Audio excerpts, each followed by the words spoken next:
Trump is demanding action to protect American citizens, to protect American businesses. 17,000 National Guard are deployed in 24 states, but according to General Milley, only 2 states have deployed more than 1,000. There are 350,000 National Guard available overall, and for the lawlessness we are seeing, far more needs to be done. Governors across the country must act, deploy the National Guard as it's fit, and protect American communities. As President Trump has said repeatedly, it's very important that we have peaceful protesters and support the right of peaceful protesters, but we cannot allow a situation like what happened in Minneapolis to descend further into lawless anarchy and chaos. And we understand that very well. And with that, I'll take questions. Yes. To your point, the country is in crisis. There's a global pandemic that has claimed more than 100,000 lives. At least 40 million people are unemployed. There are now protests and racial tension ripping apart many cities.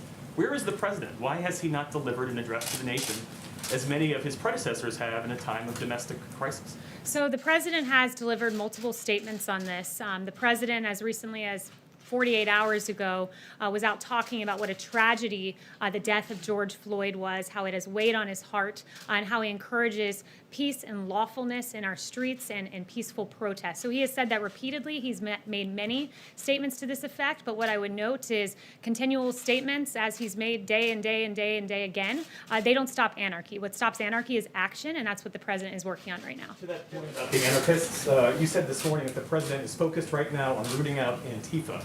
George Floyd did not die in Antifa custody. He died in police custody.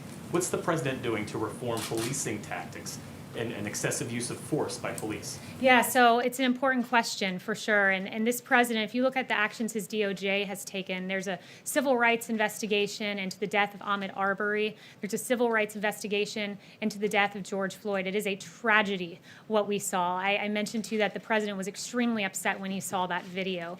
And he continues to, the DOJ continues to pursue those charges. And he's recognized injustices for a long time. Since he was a candidate, he talked about Sandra Bland and what a terrible video that was too. So he recognizes injustices where they are, but at the same time, he also recognizes that we can't allow organized groups like Antifa to commit some of the heinous acts that we've seen.